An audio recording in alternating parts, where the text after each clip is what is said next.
Hello guys, ഞാൻ നീയക്കുട്ടി എൻ്റെ വീട്ടിലാണ് കേട്ടോ. അപ്പോൾ നമ്മുടെ മാമൻ്റെ വീടിൻ്റെ ഉമ്മറത്തന്നെ ഒരു തെങ്ങുണ്ട്.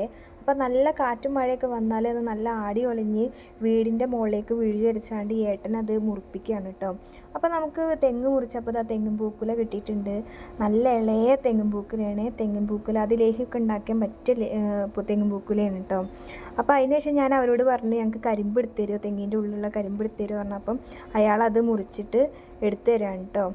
തെങ്ങിൻ്റെ ഉള്ളിലുള്ള ഈ കരിമ്പ് തിന്നവരുണ്ടെങ്കിൽ കമൻറ്റ് ചെയ്യാൻ മറക്കല്ലേ. അടിപൊളി ടേസ്റ്റുള്ള സാധനമാണ് കേട്ടോ. അപ്പോൾ ഈ തെങ്കരിമ്പ് എന്ന് പറഞ്ഞാൽ നമ്മുടെ ഇളയ ഓലയും മട്ടലും അതൊക്കെ ഉണ്ടായി വരുന്ന ആ സ്റ്റേജാണ് കേട്ടോ ഇത് നമ്മൾ ഈ കഴിക്കാനെടുക്കുന്നത്.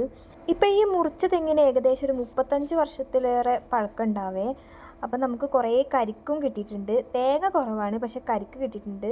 ഇത് കണ്ടോ, ഞാനിപ്പോൾ കഴിക്കുന്നത് തെങ്ങിൻ്റെ ആ കൂമ്പ് വരുന്ന ഭാഗമാണ്. പിന്നെ 1-2 കരിക്കും കുടിച്ച് വയർ ഫുള്ളാക്കിയേ.